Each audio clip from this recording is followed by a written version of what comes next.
এই কার্তিক বলে আমি মায়ের বড় ছেলে, আর গণেশ বলেছিল আমি মায়ের বড় ছেলে। আর এই বলে দুইজনে ঝগড়া বেঁধে গেছে, মানে হাতাহাতি মারামারি হবে। তা যখন ঝগড়া বেঁধে গেল তো মা দুর্গা একটা সিদ্ধান্ত দিয়েছিল কি না, শোনো, সেই আমার বড় ছেলে হবে যে গোটা পৃথিবী পর্যটন করে, মানে গোটা পৃথিবী ঘুরে যে আগে সে মায়ের কোলে বসবে, সেই হবে আমার বড় ছেলে। মায়েরা, আমার থেকে আপনাদের অভিজ্ঞতা বেশি, ভালো করে জানেন এই কার্তিকের বাহনটা কি?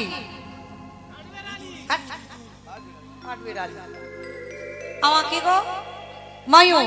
আর গণেশের বাহন ইঁদুর। বাবা, সে তো গর্ত দেখলে ঢুকে যাবে, তাই না? ওর দ্বারা পৃথিবী পর্যটন অসম্ভব। তার দুই ভাইয়ে যখন মা আদেশ দিয়েছিল যে পৃথিবী ঘুরে আমার কোলে বসবে সেই হবে আমার বড় ছেলে, তা কি করেছে দুই ভাই তখন হাসি ঠাট্টা করছে। কেন? তা কার্তিক বলছে, দেখ ভাই, তুই তো পারবি না, কারণ তোর বাহন ওইটুকু একটা ইঁদুর, সে যদি জল দেখে 10 পা দূরে যাবে, আবার যদি গর্ত দেখে তো গর্তের ভিতরে ঢুকে যাবে। তাহলে একটা কাজ কর, আমার বাহন তো ময়ূর, মানে এমন উড়বো, উড়ে পৃথিবী পর্যটন করি, আমি মার কোলে বসবো, আমি হব মায়ের বড় ছেলে। দুই ভাইয়ে ঝগড়া করে বেরিয়ে গেল। আর দেখবেন বাবা, বেটেদের গাঁটে গাঁটে বুদ্ধি, যারা একটু বেটে সেটে হয়, অপরাধ নেবে না, কাউকে উদ্দেশ্য করে বললাম না, কান বলে নিচ্ছে, হরি বল।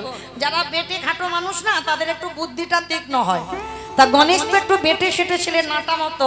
তা মনে মনে ভাবছে, কার্তিক তো চলে যাচ্ছে উড়ে, কিন্তু আমার বাহন ইঁদুর, একে নিয়ে তো পৃথিবী ঘোরা যাবে না। তাহলে কি করব? কৈলাসের মাঝখানে বাবা মাকে বসিয়েছে, আর বাবা মানে শিব দুর্গাকে বসিয়ে ওই ইঁদুরের পিঠে চড়ে ওই কৈলাসটাকে মাত্র 3 বার প্রদক্ষিণ করেছে। আর 3 বার প্রদক্ষিণ করে গণেশ কি করেছে? মা দুর্গার কোলে এসে বসেছে, আর মা হাত দিয়ে লাড্ডু দিয়েছে, আমার গণেশ ঠাকুর বসে বসে লাড্ডুগুলো খাচ্ছে। আর এদিকে বাবা কার্তিকের কাল ঘাম ছুটে গেছে, সে পৃথিবী জয় করে আসছে, ময়ূরের পিঠে ঘোড়া ঘাড়ি করে। এইবার দরজা দিয়ে যেই না প্রবেশ করেছে, দেখা মাত্র ছম, আরে বাবা, হ্যাঁ রে গণেশ, তুই কি করে আমার থেকে আগে চলে এলি? মা দুর্গা হেসে বলল, বাবা এদিকে আয়, যে বুদ্ধিটা আমার গণেশের আছে, সেই বুদ্ধির সেই চেতনা এখনো তোর হয়নি। বলে কেন? বলে শোন বাবা, পৃথিবী জয় করতে লাগে না, যে বাবা মাকে শ্রদ্ধা করতে জানে, যে বাবা মাকে ভক্তি করতে জানে, মূর্তি পূজা করে কিছু লাভ হয় না। যদি এ জগতে কেউ জীবিত ভগবান পূজা করে, তাকে যেতে হয় না নবদ্বীপ, যেতে হয় না বৃন্দাবন, হরিদ্বার, দক্ষিণ ভারত, পশ্চিম ভারত, কুম্ভ মেলায়, কোথাও যেতে হবে না। যদি কেউ একবার জীবিত ভগবান পূজা করে, নিতাই গৌর প্রেমানন্দে বলব। আর জীবিত ভগবান হলো যে যার ঘরের বাবা মা। যাও কোথায় কার্তিক, কিন্তু তোমার ভাই গণেশ ওরে পৃথিবী জয় করতে লাগেনি, ও বাবা মাকে 3 বার ঘুরে ও পৃথিবীর প্রদক্ষিণের কাজ করে নিয়েছে। তাই আমি মা হয়ে আদেশ দিলাম, বড় ছেলে তুমি নও, বড় ছেলে হলো আমার গণেশ। ওই জন্য কার্তিক বড় ছেলে নয়, গণেশ হলো মা দুর্গার বড় ছেলে। এইবার এই গণেশের উপরে দায়িত্ব দেওয়া হয়েছিল, বর্ণনা করবে ব্যাসদেব, আর ভাগবতটা লিখবে গণেশ, হরি বল। তা এই গণেশ যে লিখবে, তা ভাগবতটা যে বর্ণনা করবে, তো মনে মনে ভাবছে আমি তো একটু স্নান করে শুদ্ধ হব, শুদ্ধ না হলে কি হয়? তো নদীতে স্নানে গেছে মা, আর নদীতে স্নানে গিয়ে দেখছে বিশাল বড় একটা বট গাছ, আর ওই বট গাছের ডালে ছোট্ট একটা চড়ুই পাখি বসে আছে। বাবা, চড়ুই পাখি চেনো তো? পাখিটা সাইজ খুব বড় হয় না, ছোটখাটো একটা পাখি। তার চড়ুই পাখি দেখবেন, বেশিরভাগ যাদের মাটির ঘর, খড়ের চাল, ওই ঘুরে ঘুরে বেড়ায়, চড়ুই পাখি বলি। তো আমার ডায়মন্ড হারবারে চড়ুই বলে, আপনারা কি বলেন? বেশ, তাহলে বুঝতে সুবিধা হয়। তাহলে মায়েরা, এই চড়ুই পাখিটা একবার করে বট গাছের ডালে বসছে, আর একবার করে উড়তে উড়তে এসে ওই নদীর জলে পড়ছে। অনেকক্ষণ ধরে ব্যাসদেব লক্ষ্য করছে, পাখিটা একবার জলে পড়ে আর পাখিটা একবার ডালে বসে। তা ব্যাসদেব মনে মনে ভাবলো নিশ্চয়ই পাখিটা শরীরে কোনো জ্বালা যন্ত্রণা হচ্ছে, যার জ্বালা সহ্য করতে না পেরে পাখিটা একবার জলে পড়ে আর একবার ডালে বসে। তা ব্যাসদেব চড়ুই পাখিটার কাছে করজোড় করে গেছে, পাখি ও পাখি একটা কথা বলবো। কি কথা? আচ্ছা অনেকক্ষণ ধরে লক্ষ্য করছি তুই একবার জলে পড়িস আর একবার ডালে বসিস। হ্যাঁ রে চড়ুই, তোর শরীরে কি কোনো জ্বালা যন্ত্রণা হচ্ছে যেটা সহ্য করতে না পেরে তুই একবার করে জলে পড়ছিস আর একবার ডালে বসছিস? পাখিটা মুচকি মুচকি হেসে বলছে, ব্যাসদেব তুমি ভুল ভাবছো, আমার শরীরে কোনো জ্বালা যন্ত্রণা হয়নি। তাহলে একবার জলে পড়িস আর ডালে বসিস কেন? কেন জানো? আজকের আমি সিদ্ধান্ত নিলাম, এই যে নদীর জলটা দেখছো বড় নদী, এই নদীর জলটাকে আমার ছোট্ট চঞ্চুতে করে, মায়েরা চঞ্চু মানে কি? ঠোঁট। চঞ্চু মানে ঠোঁট। তো পাখিটা বলছে আমার এই ছোট চঞ্চুতে করে মানে ঠোঁটে করে ওই নদীর জলটাকে ঠোঁটে তুলে বট গাছের পাতায় রেখে ওই নদীর জলটাকে শুকনো করে দেব। ব্যাসদেব খিলখিল করে হেসে উঠেছে, আরে মাথা ঠিক আছে তো?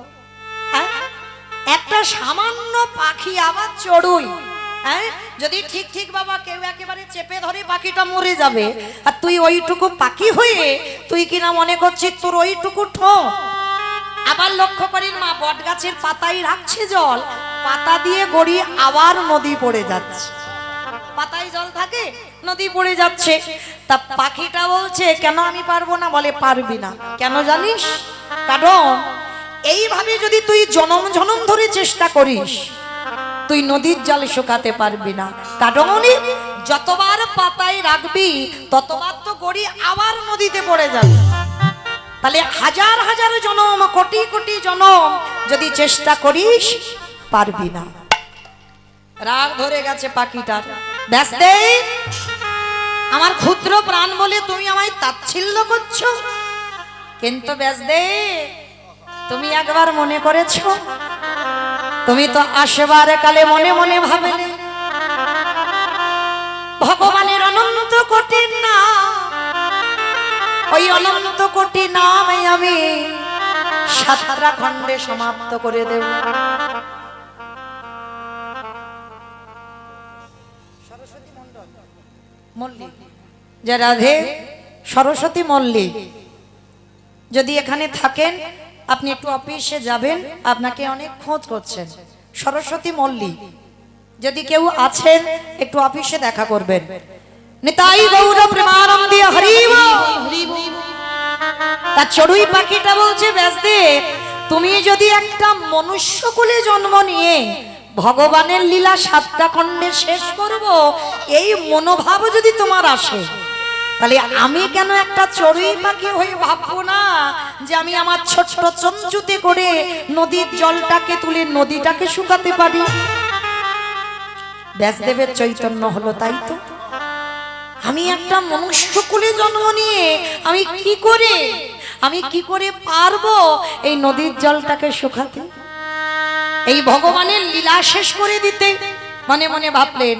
আর ওই চড়ুই পাখিটার কাছে করজোড় করে বলল, সত্যি করে বলো তুমি কে? পাখিটা তো অন্য কেউ নয়, পাখিটা ছিল দেবর্ষি নারদ। যার কথা হয় না রোদ তিনি হলেন নারদ। তো ওই নারদ মুনি চড়ুই হয়েছিল কেন? ব্যাসদেবের গুরুদেব তো দেবর্ষি নারদ। মনে রাখতে হবে বাবা, শিষ্য যদি কুপথে চলে যায়, শিষ্য যদি সুপথে আসতে না পারে, গুরুদেবের কর্তব্য ছলে বলে কলে কৌশলে সেই শিষ্যকে সুপথে আনতে হবে। এটা গুরুদেবের দায়িত্ব। কারণ একটাই কথা আমাদের শিরোয় রাখতে হবে বাবা, কৃষ্ণ রুষ্ট হলে গুরু রাখিতে পারে, আর গুরু রুষ্ট হলে কৃষ্ণ রাখিতে না পারে।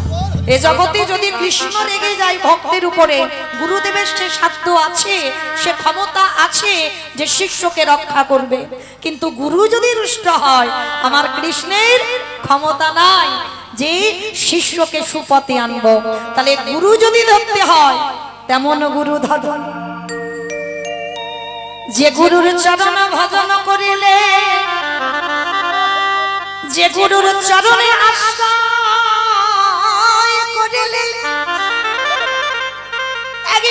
যদি গুরু চরণ ভজন করা যায়, ওই গুরু চরণ না ধরলে আমার নিতাইয়ের কৃপা পাওয়া যায় না। নিতাই চাঁদের কৃপা না হলে আমার গৌর চাঁদের কৃপা হয় না। গৌর চাঁদের কৃপা না হলে আমাদের ব্রজে যাওয়া যায় না। আরে ব্রজে যদি কেউ যেতে না পারো, ওই রাধা গোবিন্দের যুগা যুগলে দেখা হয় না। হরি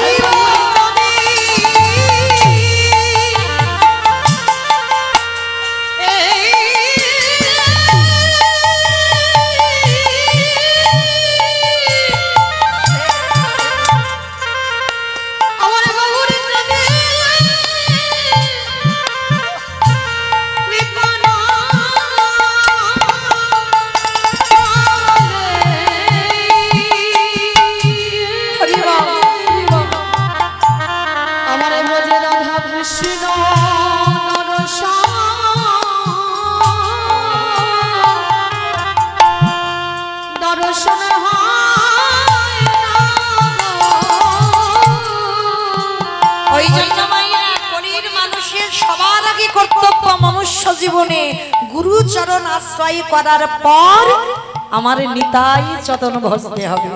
কারণ এই নিতাই চরণ না ভজলে কৃপা হবে না। কেন জানো? অগণিতাই পদ কমল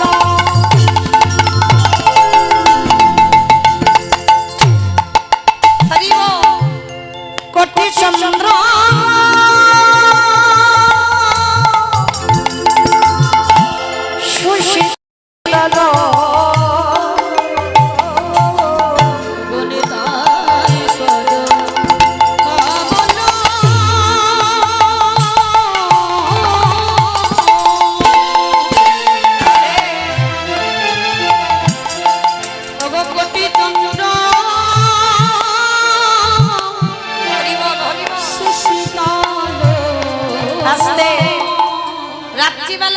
চাঁদ উদয় হয়ে মা চাঁদের শীতলতা দান করে।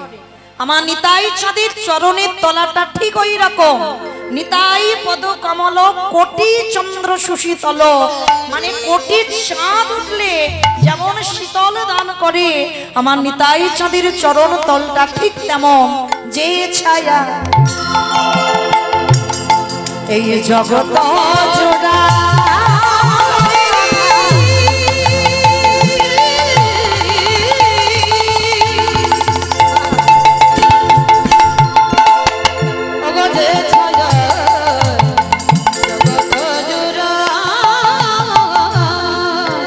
বলি হ্যাঁ নিতাই বিনে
রাধা কৃষ্ণ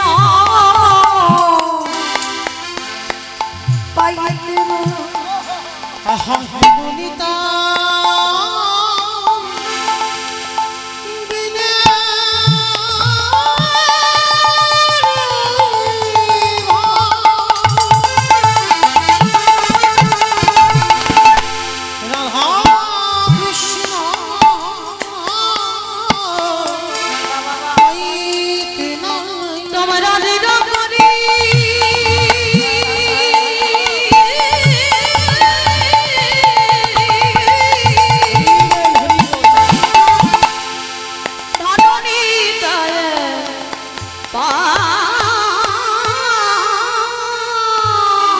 বলি একবার ভজো ভজো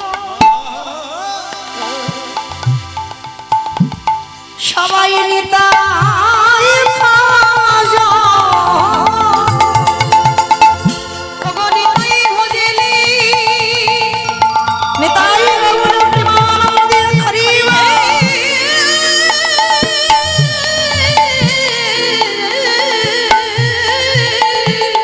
রাধে আমাদের গৌর পাবে একেবারে ভজো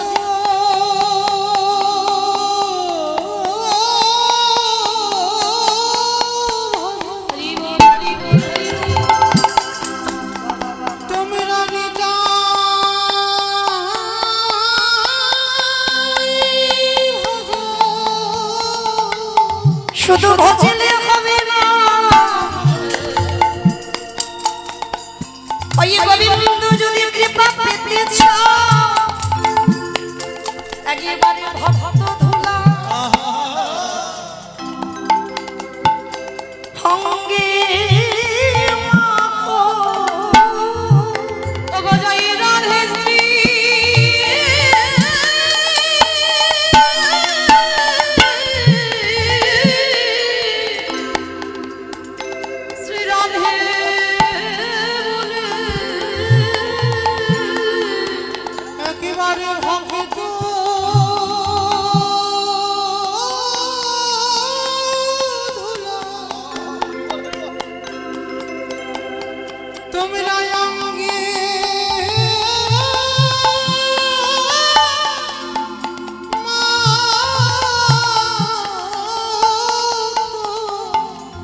যে ধুলা না এ ধুলি না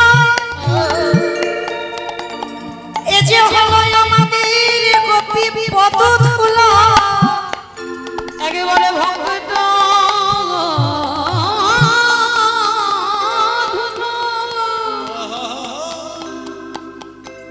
ধুলা লঙ্গি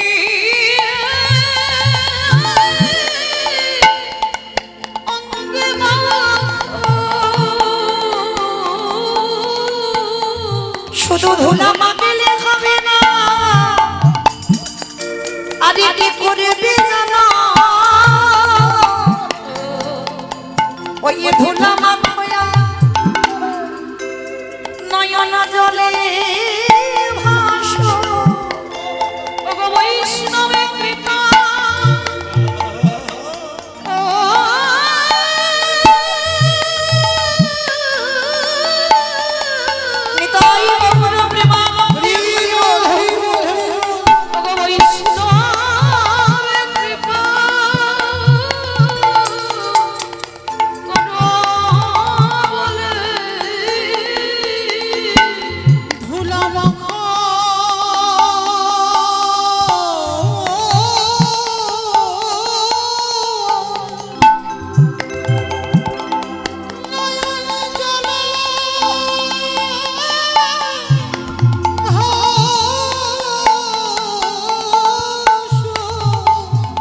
একেবারে নয়ন জলে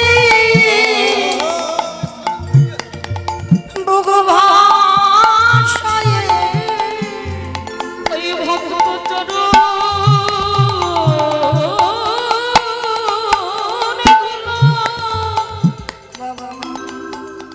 চরণ ধুলা অঙ্গে অঙ্গে মা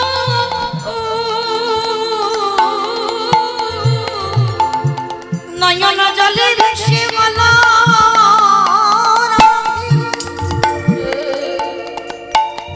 তুমি হলে করুণাময়ী কৃপাময়ী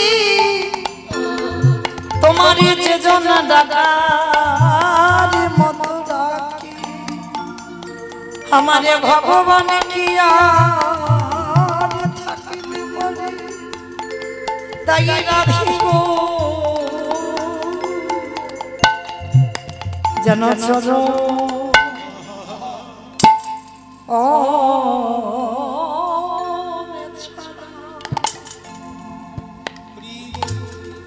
ছাড়া রাধে কোন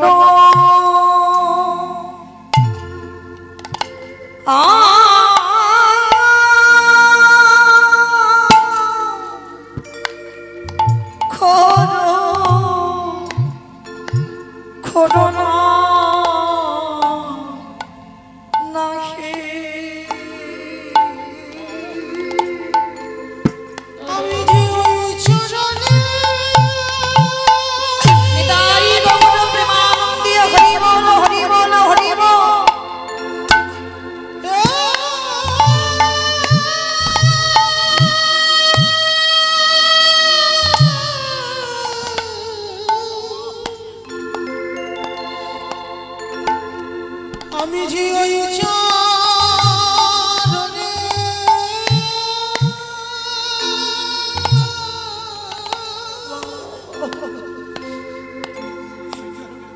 বড়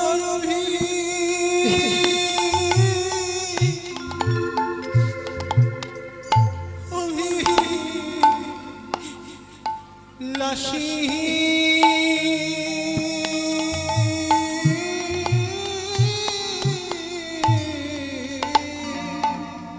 রাধে চরণ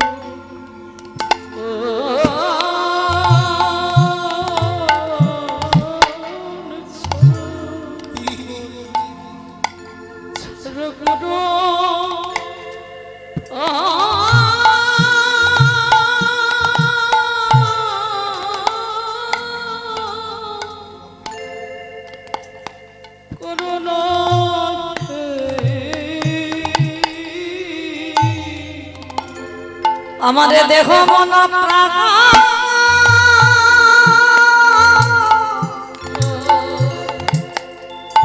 আমারে জীবন চরণ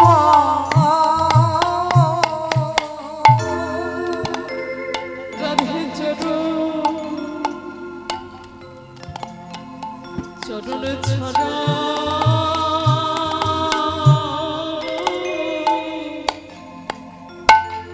ছড়া করো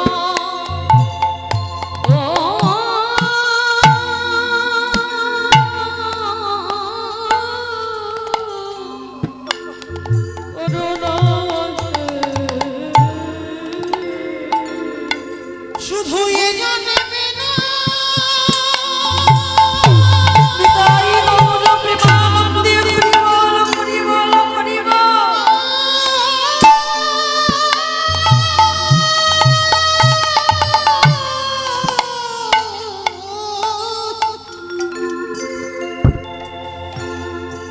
শুধু এ জানবে না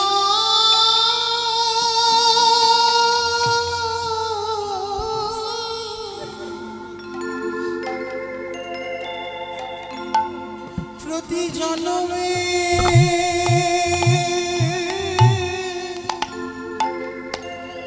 জন্মে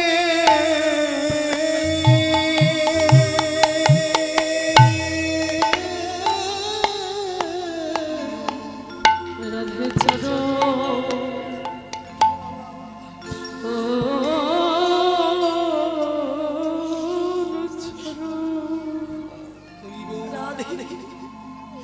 ছড়া করো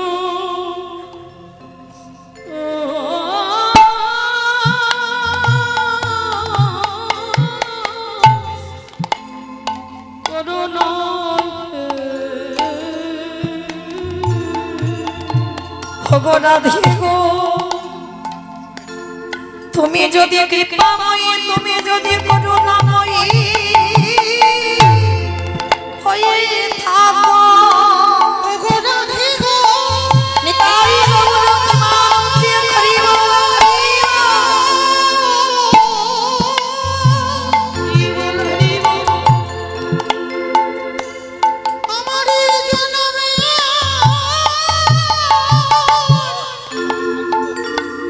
হলো না গো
আসি ফিরে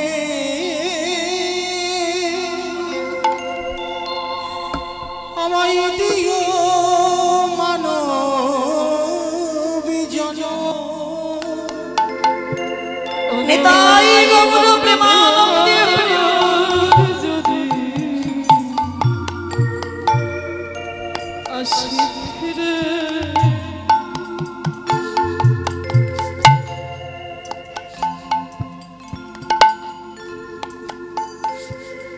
আমায় দিও মনোজন সেদিনে মনে সাধে ভজব তোমার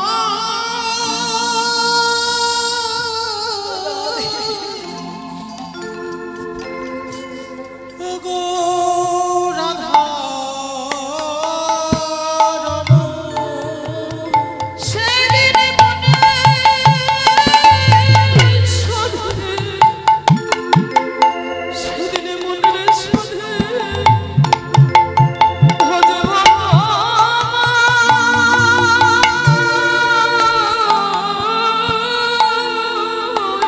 নিতাই গৌর প্রেমানন্দে মন আবার যদি আসি ফিরে দিও মানব জন তুমি কত জানা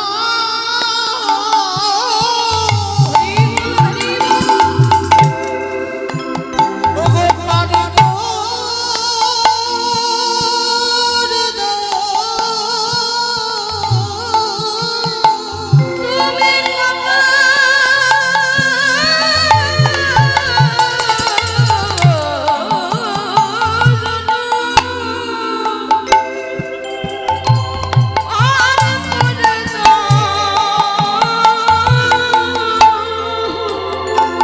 ওগো তেমনি করে তরাও মোরে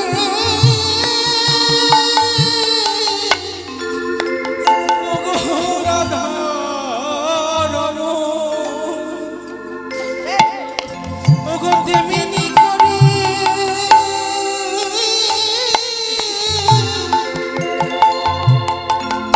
এবারে তারা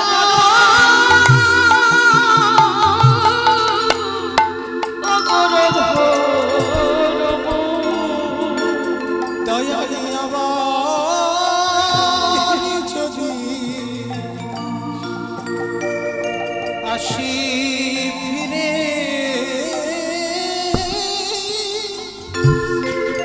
তুমি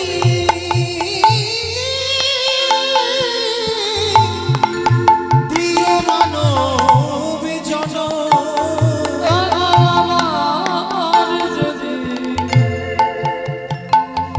আসি ফিরে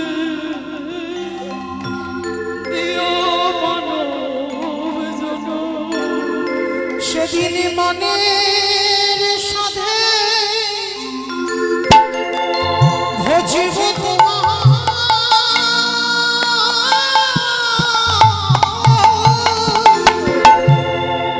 ওগো রাধা রমণ সেই দিন মনে সাধে ভজব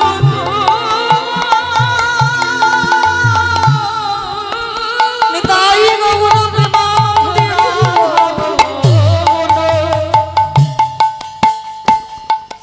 আবার যদি আসি ফিরে দিও মানব জনম আমার যদি আসি ফিরে দিও মানব জন মায়েরা মনুষ্য কুলে জন্ম নিয়ে যেটা আমরা করে দেখাতে পারি অন্য কোনো জন্মে আমরা করে দেখাতে পারি না। এই যে মনুষ্য জন্মে আমরা জন্ম নিলাম, ভজন কিরকম করতে হয় শিখে নাও মা, সাধনা কিরকম করতে হয়। আমাদের মতো একজন সাধারণ একজন নারী গো, জন্ম থেকেই ভক্ত বাড়িতে জন্ম হয়েছিল, কিন্তু মেয়েটা জন্মাবার পরে যে বাড়িতে বিয়ে দেওয়া হলো বাবা, ঘোর নাস্তিক। মায়েরা কথাটা একটু মন দিয়ে শুনবে, যদি কারো চেতনা ফিরে যায়। ভক্ত পরিবারে জন্ম নিল মেয়েটা, বাবা মা প্রসাদ ভোজি, গর্ভ থাকাকালীন থেকে মেয়েটা প্রসাদ পায়। জন্ম থেকে ভক্ত বাড়িতে গীতা পাঠ, ভাগবত পাঠ, হরিনাম সংকীর্তনে সর্বদা মেয়েটা ডুবে থাকে। মেয়ে যখন বড় হলো, দেখাশোনা করে বিয়ে দেওয়া হলো মা। বাবা মা আদর করে মেয়েটার নাম রেখেছিল শক্তুমা। তা মেয়েটার বিয়ে দেওয়া হলো, কিন্তু যে বাড়িতে বিয়ে দিয়েছে বাবা, ভক্ত বাড়ি নয়, ভক্ত পরিবারও নয়। ভক্ত মানে শুধু বাবা এটাই বুঝবেন না যে তিলক সেবা করা থাকবে, গলায় মালা থাকবে, গেরুয়া বসন থাকবে, তবেই ভক্ত। কালকের প্রথমেই বলেছি হরিবাসরে, ভগবান চিনবে চরণে, ভক্ত চিনবে নয়নে। একবার কৃষ্ণ নয়নের নামে যার হৃদয় না দলে ওঠে, সে বাবা যতই আচরণ করুক না কেন, সবটাই বিফল হবে। ভক্তি যার কৃষ্ণ তার সর্বশাস্ত্রে কয়, ভক্তি না থাকিলে কৃষ্ণ দেখিও বাকিবা।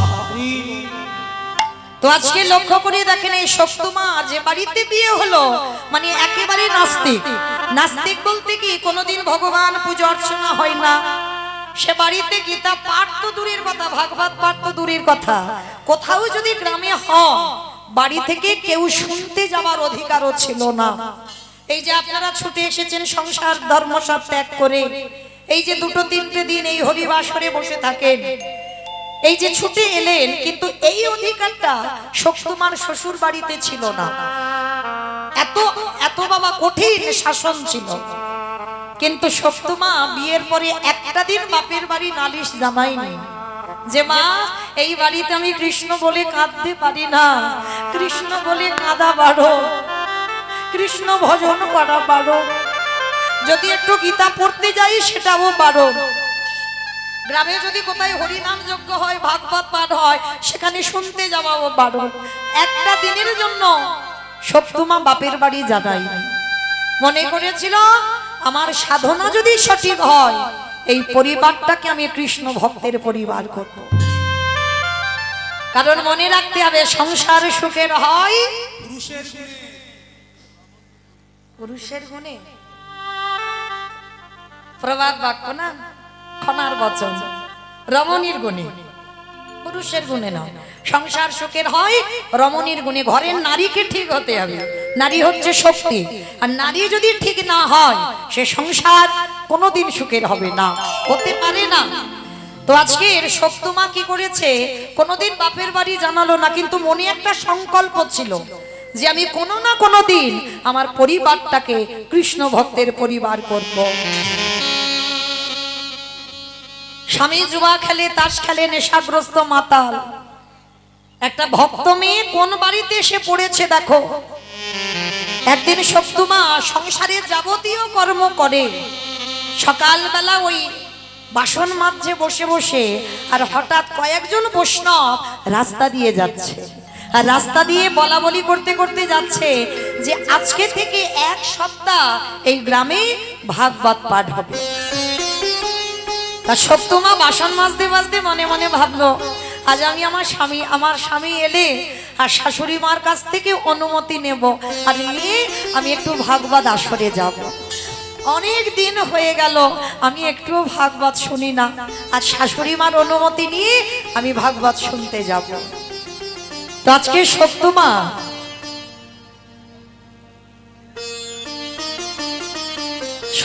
যেই না আজকে কি করেছে বাবা, ভাগবত পাঠ হবে, শাশুড়ি মার কাছে গেছে। মা, আমা একটা কথা বলবো। তখনকার দিনে শাসন তো মা খুব, হরি বল, এত শাসন ছিল বাবা। এখন তার ঘোমটা টোমটার বালাই নাই, আর ঘোমটা দিবে কি করে বাবা, সব যদি চুড়িদার নাইটি হয়ে যায়। কিন্তু তখনকার মায়েদের সংসারে ছিল মাথার ঘোমটা টলতো না। তা শক্তুমা মাথায় কাপড়টা দিয়ে শাশুড়ি মার কাছে এসেছে। মা, ও মা একটা কথা বলবো। কি বৌমা? ও মায়েরা, ও তো শাশুড়ি নয়, শ্বাস উড়িয়ে দেয়। শাশুড়ি নয়, শ্বাস ওড়ায়। তো এমন শাশুড়ি মানে এমন এমন কথা বলবে বাবা, বৌমা সবসময় ভয়ে ভয়ে কাঁপে। এরকম শাশুড়ি অনেক বাড়িতে আছে। তো আজকে এই সপ্তমা বলছে, মা তুমি আমার অনুমতি দাও না, আমি একটু ভাগবত শুনতে যাব। অসম্ভব! তুমি আমার বাড়ির বউ হয়ে তুমি কিনা যাবে ভাগবত আসরে? হ্যাঁ, সবাই ওই হরি হরি করে নাচবে আর তুমি ওই নাচের আসরে যাবে? আমি তোমাকে যেতে দিতে পারি না। আর আসুক, এক্ষুনি ছেলে আসুক, আর ছেলে এলে আমি ছেলেকে বলবো তুই ভাগবত শুনতে যাচ্ছিস। তা যেই না বাবা শাশুড়ি মা রেগে গেছে, ছেলে বাড়িতে ফিরেছে, ছেলের কানে লাগিয়েছে, মা শুনবি, তোর বউ আজকের আমার কাছে বলতে এসেছে আমাদের গ্রামে ভাগবত হবে, তোর বউ নাকি ভাগবত আসরে যাবে। যখনই স্বামী শুনেছে বাবা, একেবারে মদমাতাল স্বামী, তো সঙ্গে সঙ্গে ওই উঠানে পড়েছিল বড় একটা বাঁশ, ওই বাঁশটা টেনে নিয়ে সত্যমাকে মারছে, দূর হয়ে যা, বেরিয়ে যা, দূর হয়ে যা। গিরিধর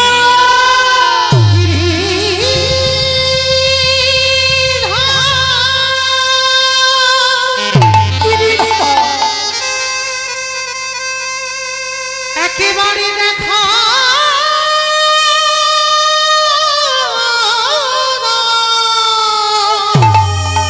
কি আমার অপরাধ ছিল গিরিধর? ও গো গিরিধর,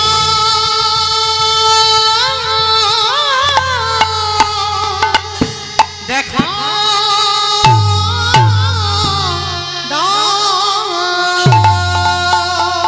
এত মারা মেরেছে শুধু ভাগবত শুনতে যাবে বলেছে বলে।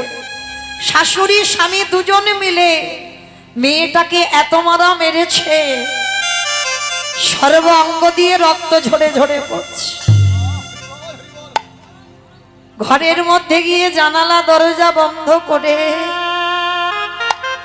ভগবানের চরণে বসে বসে কাঁদে আর বলে, দয়াময়, কি আমার অপরাধ ছিল, কি আমার অন্যায় ছিল বলতে পারো? যে অপরাধের জন্য একটু তো তোমার ভজন কীর্তন শুনবো বলতে চাইলাম, তার জন্য আমার শাশুড়ি আমার স্বামী ধরে কি মার মারলো। তুমি কি আমার চোখের জল দেখতে পাও না? তুমি কি আমার ডাক তোমার কানে চাই না? বসে বসে কাঁদছে আমার গিরিধর।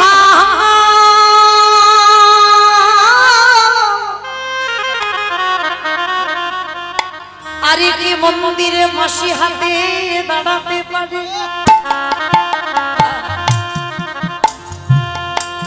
যেই না মেয়েটা নয়ন জলে বুক ভাসিয়ে কাঁদছে, ওই মেয়েটার গায়ে যত না আঘাত, তার থেকে দ্বিগুণ আঘাত হয়েছে আমার ভগবানের গায়ে। আপনারা বলেন না আমরা জীবনে কষ্টে আছি, ভুল কথা, কখনো বলো না। তুমি যত না কষ্ট পাচ্ছ, তার থেকে আমার ভগবান দ্বিগুণ কষ্ট পাচ্ছে। কেন? প্রতিটা জীবের মধ্যে পরমাত্মা রূপী ভগবান বিরাজ করছেন। তাহলে আমি যেন কষ্ট পাচ্ছি, আমার ভগবান অন্তরে আমি বেশি কষ্ট পাই। তাহলে তুমি একা কষ্ট পাও না, তার সপ্তমায়ের অঙ্গের প্রত্যেকটা আঘাত আমার গিরিধরের গায়ে লেগেছে। গিরিধর মনে মনে চিন্তা করছে, যাই মেয়েটা আমার কীর্তন শুনবে বলল, স্বামী শাশুড়ি এত মারা মেরেছে, যাই একবার মেয়েটাকে একটু সান্ত্বনা দিয়ে আসি। এই এবারে ভগবান আমার শাশুড়ির বেশ ধরেছে। কি মজার ব্যাপার দেখো, ভগবান শাশুড়ি হয়েছে। আরে ভগবান শাশুড়ি কইয়ে যেই না সপ্তমা দরজা বন্ধ করে কাঁদছে, আর ভগবান শাশুড়ি হয়ে দরজা ধাক্কা দিচ্ছে, বৌমা বৌমা। কি আমার শাশুড়ি ডাকছে, তার মানে কি আবার আমায় মারবে? মনে ভয়, ছোট্ট একটা মেয়ে তো, তখনকার দিনে ছোট ছোট মেয়েদের বিয়ে হতো মা, অত জ্ঞান বুদ্ধি থাকতো না। ভয় হচ্ছে যদি মা আবার মারে, বারবার ডাকছে বৌমা দরজা খোলো। শক্তমা তাড়াতাড়ি করে, গায়ে তো মেরেছে খুব, গায়ে দিয়ে রক্ত বেরোচ্ছে, দরজাটা খুলে দিয়েছে, অঙ্গটা ঢাকা দিয়েছে সব। হাত জড়ো করে মাথা নিচু করে দাঁড়িয়ে আছে। ভগবান যে শাশুড়ি হয়েছে সেটাকে বুঝতে পারল। ভগবান এসে সপ্তমায়ের মাথাতে হাত দিয়েছে। পরশমণির পরশে লোহা সোনা হয়। আর আমার গোবিন্দ যদি কোনো ভক্তকে পরশ করে, তার হৃদয়টা সোনার থেকে আরো মূল্যবান হয়ে যায়। ভগবান আমার শক্তমায়ের মাথায় হাত দিয়ে বলছে, কিরে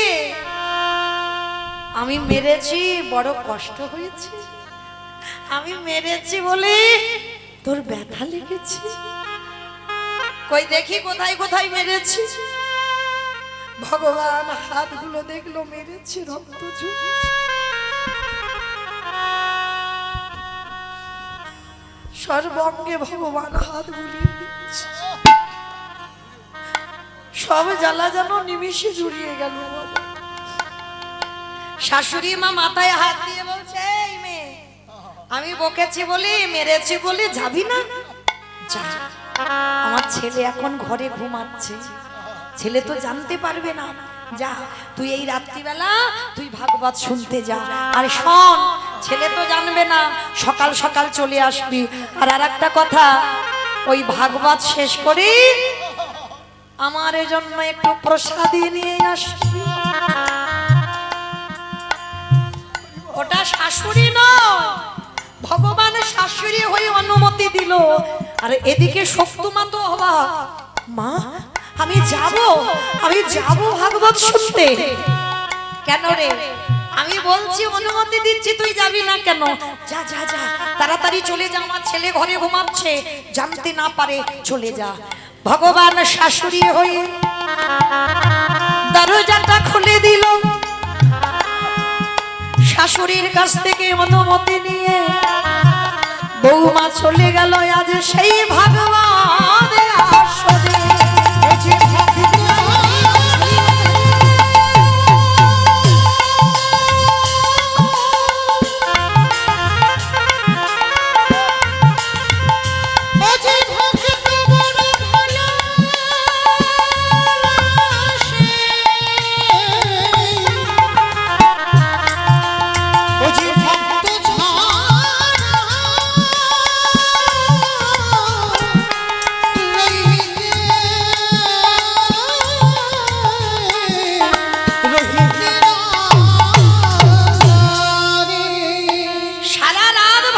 শুনেছে বৌমা, এদিকে তো আসল শাশুড়ি ঘরে ঘুমাচ্ছে, স্বামী ঘুমাচ্ছে, আর ভগবান শাশুড়ি হয়ে অনুমতি দিয়েছে।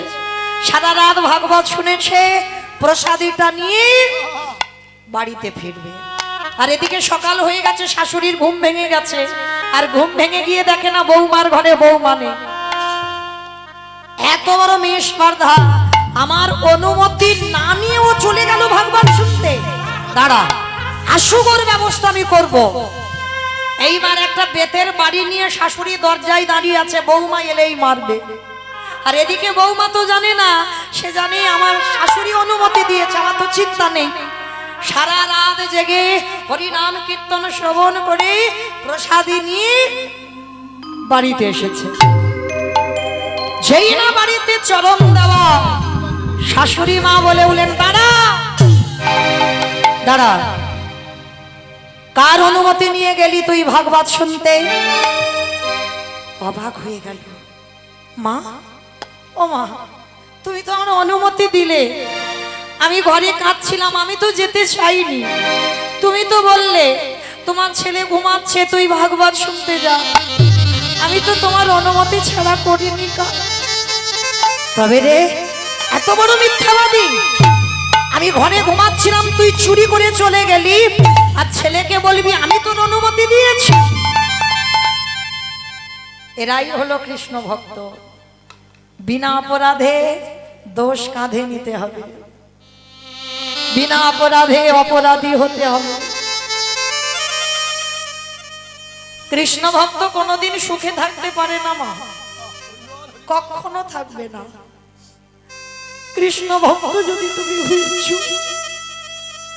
মৃত্যুর আগের দিন পর্যন্ত তোমার কষ্ট পেতে হবে। যে কষ্টটা তুমি কাউকে বলতে পারবে না। কারণ কৃষ্ণ ভক্ত যারা, যে করে আমার আশ তারে করি সর্বনাশ নয়। ভগবান জীবনে সর্বনাশ করে না বাবা, কারণ ভক্ত তার জীবন, ভক্ত তার প্রাণ। সর্বনাশ নয়, সর্বনাশ। কথা বানানগুলো খেয়াল করতে হবে। যে করে আমার আশ তারে করি সর্বনাশ। সর্বনাশ মানে আত্মীয় পরিজন, বন্ধু বান্ধব, জায়গা জমি সম্পত্তি, যাকে তুমি সব থেকে বেশি ভালোবাসতে, জীবনে প্রথমবারেই ভগবান আগে কেড়ে নেবে। কেন? ওকে যদি কেড়ে না নি, ও সারা জীবন আমার হতে পারবে না। নিতাই গৌর প্রেমানন্দে সব নাশ করে দেবে। আর সব নাশের পরেও যদি আমার চরণ না ছাড়ে, তারপর হয়ে যায় আমি সেই দাসের অনুদাস। নিতাই গৌর প্রেমানন্দে হরি।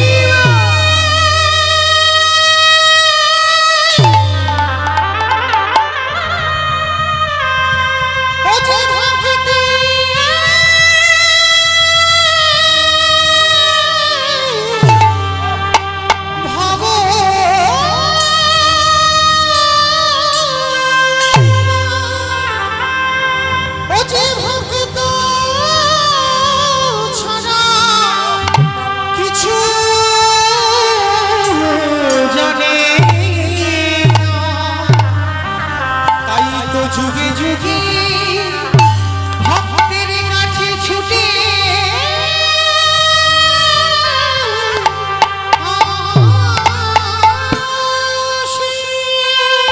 সকালবেলা ও তৈরি হয়ে গেল মার খাওয়ার জন্য। শাশুড়ি মা বলে উঠলেন, আমার অনুমতি না নিয়ে গেছিস, দেখাচ্ছি মজা। সকালবেলা ভাগবত শুনে আসতে এত মারা মারছে, আর থাকতে পারে না, চিৎকার করে ডাক দিল, গিরিধার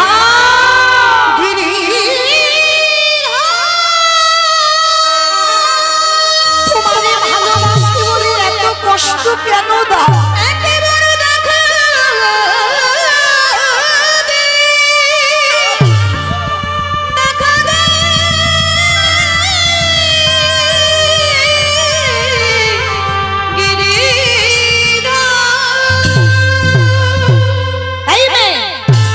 বাসন মাজবে কে?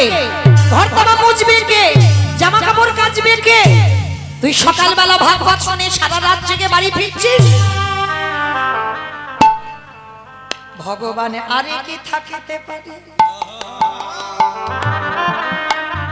মন্দির থেকে বাহিরে হয়ে ভক্তির কষ্ট হবে জেনে, এঠো বাসনে ভগবান মেজে দিল, জামা কাপড় ভগবান খেছে দিল। ভক্তের জন্য ভগবান ওই জামা ঘরে উঠান মুছে দিল।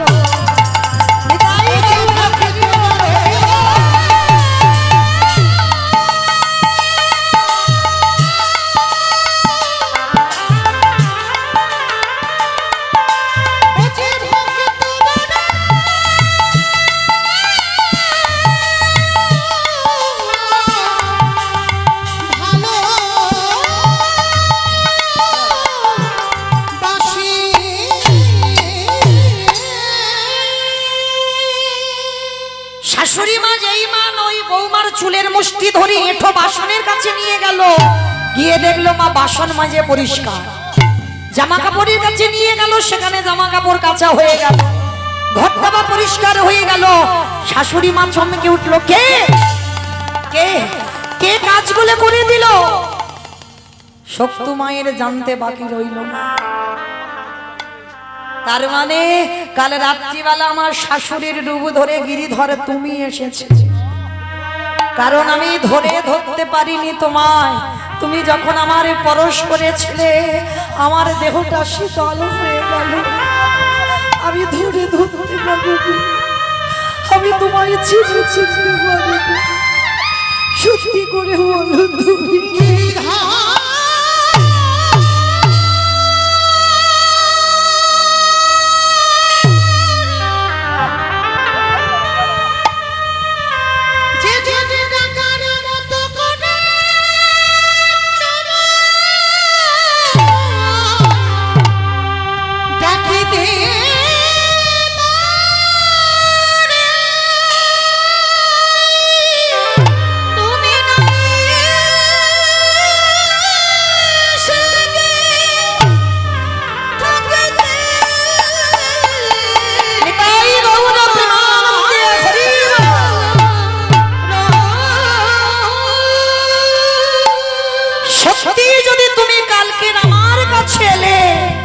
আমাকে কেন তুমি ধরা দিলে না? তাহলে এই সংসারটা যখন কেউ কৃষ্ণ ভক্ত নয়, একবারে দেখা দাও, একবারে দেখা দাও। ওরে কৃষ্ণ নামে কাঁদেবে কামে,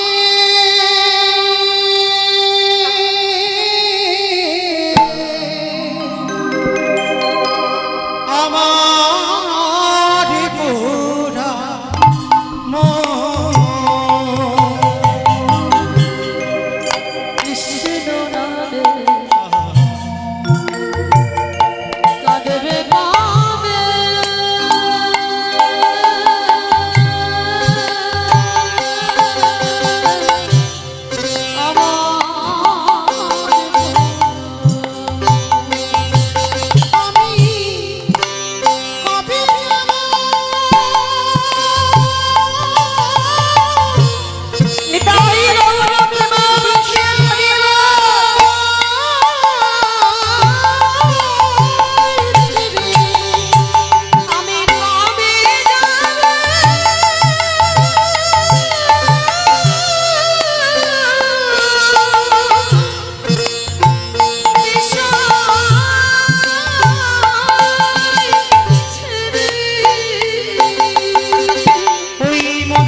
কৃষ্ণ নামে কাঁদবে কামে,